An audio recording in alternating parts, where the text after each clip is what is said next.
Hello! So today I thought I'd quickly do a short little video, keeping it really light duty, because I had a conversation with someone the other night and they were going, oh, I've got a banging TV, literally like that. I got a banging TV, I paid like £2 for it and this, that, the other. And I said, well, inside of it, it's all just your standard cheap generic power supplies and controllers and things like that, and all you're paying for is the actual screen and the brand.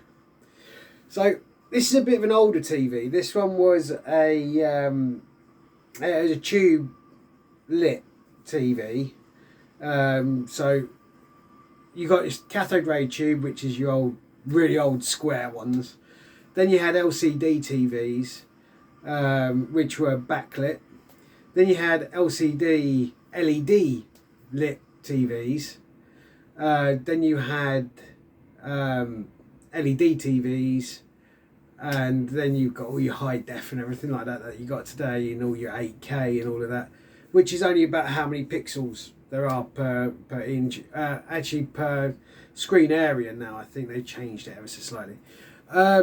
But regardless of that, I'm going back to sort of slightly older technology to give you a little bit of a heads up and what I can smash up and have a bit of fun with.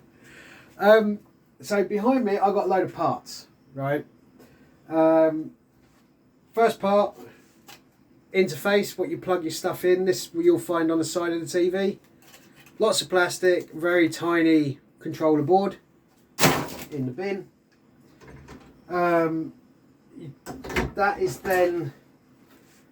That's what you'd see on the back of your TV. You've got a couple of HDMI ports, SVGA, composite, SCART.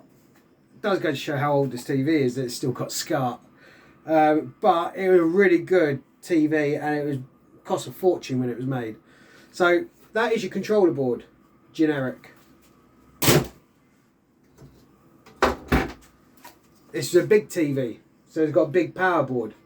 Now this will do multiple types of power, one for that board, which is your controller board, have another one which is for the screen controller, and on this one it's got a power board for the lights on the back of it.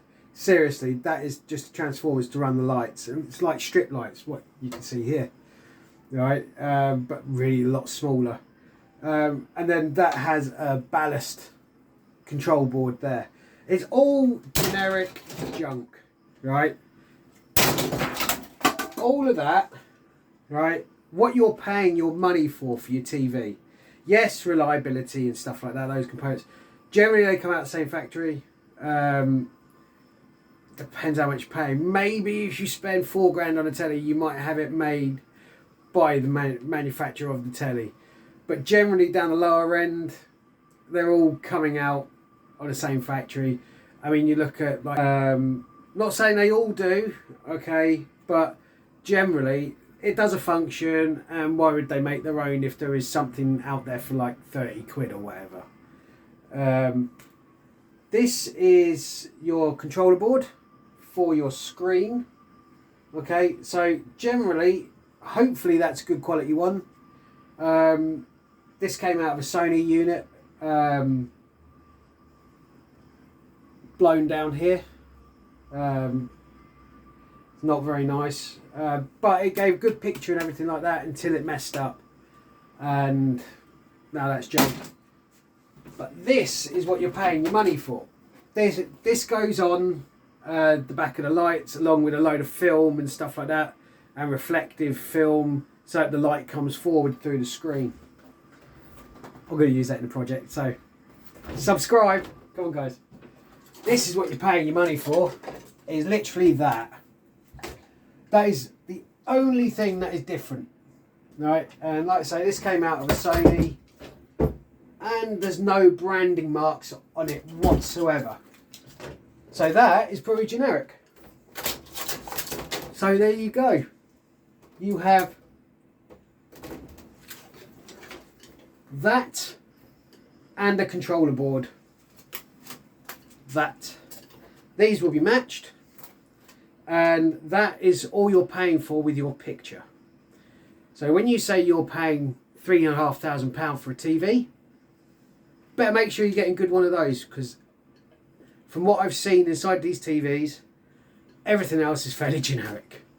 So if you want to save yourself a few bob, go for a cheaper TV, because it might well have one of those in it anyway. Hope that helps. Catch you later.